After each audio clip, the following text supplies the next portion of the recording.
السلام علیکم، آپ دیکھ رہے ہیں بول نیوز اور میں ہوں آپ کے ساتھ پلوشہ محمود۔ ہیڈ لائنز آپ نے ملاحظہ کی۔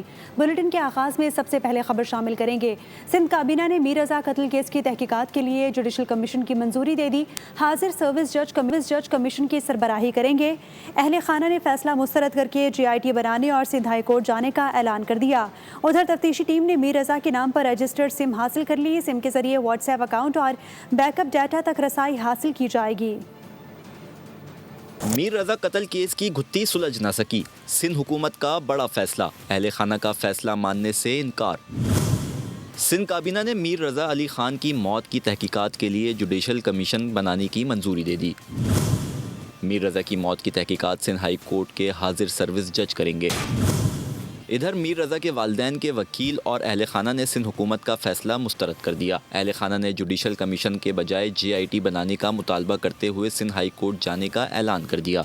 ہمارا موقف یہی ہے کہ ہم کل صبح جائیں گے، ہائی کورٹ جائیں گے، ہائی کورٹ میں ہم فائل کریں گے، ہم اس ڈیسیجن کو اپوز کرتے ہیں and we are going to request for a GIT تاکہ ہماری انویسٹیگیشن آگے بڑھ سکے، because we are roaming around in circles اور اب تک کوئی جواب نہیں ہے۔ اہل خانہ نے سوال اٹھایا کہ پولیس نے 24 اگست کو رپورٹ جمع کروانی تھی، رپورٹ سامنے آئے بغیر کمیشن کا فیصلہ کیسے ہو گیا؟ پولیس نے 24 اگست کو جا کے رپورٹ سبمٹ کرنی تھی، تو اب تک اگر رپورٹ ہی باہر نہیں آئی ہے تو کس بیسس پہ اس ڈیسیجن کو لیا جا رہا ہے؟ کیا انہیں پہلے سے پتہ ہے رپورٹ میں کیا ہے؟ کیا وہ رپورٹ سے ایگری کر رہے ہیں، ڈس ایگری کر رہے ہیں؟ What are the grounds of this decision, وہ ہمیں انفارم نہیں کیا گیا ہے۔ ادھر تفتیشی ٹیم نے میر رضا کے نام پر رجسٹرڈ موبائل فون سم حاصل کر لی۔ پولیس کی درخواست پر سم کی ملکیت میر رضا کی والدہ کے نام منتقل کر کے بائیو میٹرک اور دستاویزی کارروائی مکمل کی گئی۔ تفتیشی ٹیم سم کے ذریعے میر رضا کے واٹس ایپ اکاؤنٹ تک رسائی اور بیک اپ ڈیٹا حاصل کر کے تحقیقات آگے بڑھائے گی۔ کراچی میں میر علی رضا کے قتل کے خلاف گلشن اقبال ڈسکو سگنل پر احتجاج جاری ہے۔ خواتین، مرد اور بچے بڑی تعداد میں شریک ہیں۔ مظاہرین کی قاتلوں کی گرفتاری اور حکومت کے خلاف نعرے بازی، احتجاج کے باعث اطراف کی سڑکوں پر ٹریفک متاثر ہو گیا۔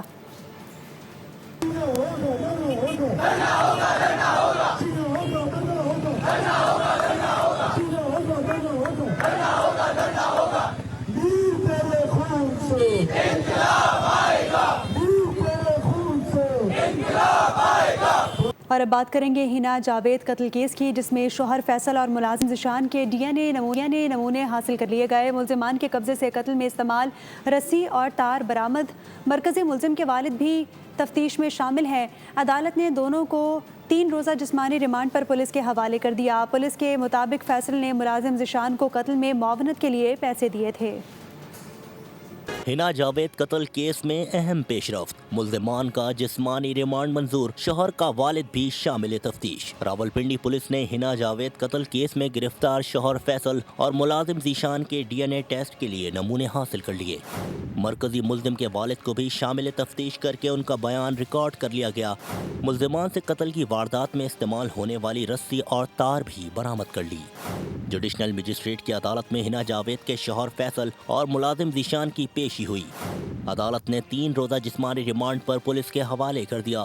پولیس کے مطابق ملزم نے اپنے ملازم ذیشان کو قتل کی واردات میں شامل ہونے کے لیے پیسے دیے تھے۔ گھریلو ملازم نے قتل کے دوران مرکزی ملزم فیصل کی معاونت کی۔ ہنا جاوید کی پھندہ لگی لاش گھر کے واش روم سے برآمد ہوئی تھی۔ ہنا جاوید کو بے دردی سے قتل کیا گیا۔ قتل سے قبل بدترین تشدد کا انکشاف بھی ہوا۔ بول نیوز لرزہ خیز واردات کے محرکات سامنے لے آیا۔ ہنا کی بھابھی اور کزن کے مطابق نومبر 2025 میں شادی کے بعد ہنا کے رویے میں نمایاں تبدیلی آئی۔ وہ خاموش رہنے لگی تھی، خاندان کے سوالات پر بھی شادی شدہ زندگی سے متعلق بات ٹال دیتی تھی۔ ہنا کی پوری زندگی ان کے سامنے تھی، الفاظ میں بیان نہیں کر سکتے کہ کیا کھو دیا۔ So marriage was less than 10 months, as you said, and she was always a reserved, confident but reserved person. However, from those that were closest to her in the family, it was becoming apparent that wo zyada khamosh hoti ja rahi thi. She was keeping things more inside. She wasn't sharing as much, the elders of the family, they would call her, they would say, hush ho. And she would kind of either move or just say haan میں خوش ہوں and then move on with it. Not that you would spill anything. جب انسان کسی رشتے میں جاتا ہے تو ان کو پتہ ہوتا ہے کہ ایک لڑکی ہے جو کہ جاب کرتی ہے اور شادی سے پہلے اس نے اس گھر کو دیکھا, اس گھر میں ہر چیز کو دیکھنا کرنا, ہر چیز کی اس میں انوالومنٹ تھی, سب وہ کرتی تھی اور ان کو بھی اس چیز کے بارے میں معلوم تھا. تو میرا نہیں خیال کہ یہ چیز اس کی وجہ سے کچھ اس کے ساتھ ہوا. پیپلز پارٹی کی نائب صدر شہری رحمان کہتی ہیں کہ راولپنڈی میں خاتون کا سسرالیوں کے ہاتھوں قتل انتہائی افسوسناک واقعہ ہے. مجرمان کو رعایت نہیں ملنی چاہیے. گھریلو تشدد کو نجی یا خاندانی معاملہ سمجھ کر نظر انداز کرنا خطرناک ہے. اس سوچ کو معاشرتی سطح پر ختم کرنا ہوگا. گھریلو تشدد کے مقدمات میں سزا کی کم شرح تشویشناک ہے. ایسے معاملات میں مقدمات کی پیروی ضروری ہے. ملک میں خواتین کے خلاف تشدد کے واقعات میں اضافہ ہونے لگا. 2 مختلف واقعات میں 2 خواتین کو قتل کر دیا گیا ہے. بچیوں کے ساتھ زیادتی کے کیسز بھی کم نہ ہو سکے. بورے والا میں 10 سالہ بچی نشانہ بن گئی. جرائم کی مزید تفصیلات اس رپورٹ میں دیکھیے. عقبآباد تھانہ میران پور کی حدود میں شوہر غوث بخش نے غیرت کے نام پر بیوی نذیرہ کو قتل کر دیا.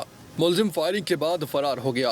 شکارپور میں گھریلو جھگڑے پر بہاوج کو آگ لگا دی گئی. واقعے کے بعد فرار ملزمان خاتون کے دیور بتائے جاتے ہیں. جنت نامی خاتون کی حالت انتہائی تشویشناک ہے. کوٹ رادھا کشر میں تیسری شادی کی اجازت نہ ملنے پر ملزم مزمل نے بیوی نسرین کو زہر دے کر قتل کر دیا. سیالکوٹ میں گھریلو ناچاکی پر شوہر نے بیوی کے بال کاٹ دیے. تشدد کا نشانہ بھی بنایا. ورچوئل ویمن پولیس اسٹیشن نے فوری کارروائی کرتے ہوئے ملزم کو گرفتار کر لیا. پورے والا میں ملزم سجوار نے 10 سالہ بچی کو زیادتی کا نشانہ بنا ڈالا. دوسری جانب کراچی کے علاقے اورنگی ٹاؤن میں خاتون سے نازیبہ حرکت کرنے والا ملزم اویس پکڑا گیا. نذیر آباد میں بھی کم سن بچی سے زیادتی کرنے والا ملزم گرفتار. ادھر ہری پور میں 14 روز پہلے لاپتہ ہونے والی 4 سالہ بچی نہ مل سکی. آیت نور کی گمشدگی کے خلاف اہل خانہ اور شہریوں نے دھرنا دے دیا. مظاہرین شاہراہ ریشم پر بیٹھے ہیں. 4 سالہ بچی 2 ہفتوں سے لاپتہ ہے. پولیس مرکزی ملزم کو گرفتار کر چکی ہے جس نے بچی کے ساتھ زیادتی کا اعتراف کیا.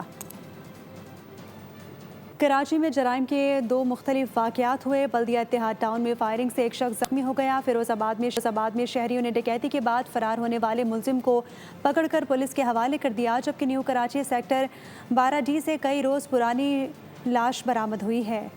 بلدیہ اتحاد ٹاؤن میں فائرنگ، ایک شخص زخمی ہو گیا. ریسکیو حکام کے مطابق زخمی کو ایمبولینس کے ذریعے اسپتال منتقل کر دیا گیا. فیروز آباد میں 3 ڈاکو شہری سے اسلحے کے زور پر موٹر سائیکل چھین کر فرار ہوئے. شہریوں نے ڈاکوؤں کا تعاقب کیا. شہری کی فائرنگ سے ایک ڈاکو زخمی ہو کر گر پڑا جسے عوام نے پکڑ کر پولیس کے حوالے کر دیا. نیو کراچی سیکٹر 12D سے ایک شخص کی کئی روز پرانی لاش برآمد ہوئی. ریسکیو حکام کے مطابق متوفی کی عمر 40 سال سے 45 سال کے درمیان ہے. خانپور مہر کے علاقے گاؤں عبدالکریم گجانی میں زرعی پانی کے تنازع پر 2 فریقین میں جھگڑا ہو گیا. پولیس کے مطابق فائرنگ کے نتیجے میں نوجوان حسن علی ولد عبدالواحد گجانی جاں بحق ہو گیا.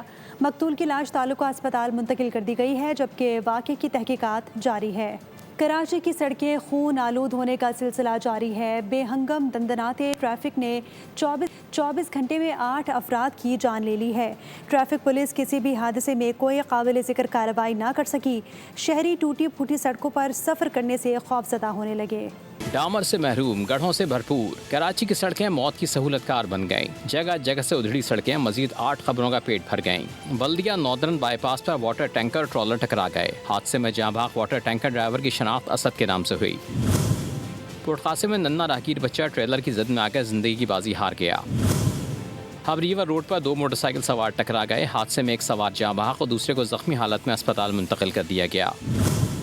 سولجر بازار میں گاڑی کی ٹکر سے ایک شخص جاں بحق ہو گیا. کورنگی کراسنگ پر بھی گاڑی نے کمسن راہگیر کو کچل ڈالا. ملیر کوٹ کے قریب 2 موٹر سائیکل سوار دانش اور فرزان نامعلوم گاڑی کی ٹکر سے ابدی نیند سو گئے. ریسکیو ذرائع کے مطابق کریم آباد پر 2 موٹر سائیکلوں میں تصادم، ایک شخص جاں بحق اور 3 زخمی ہو گئے.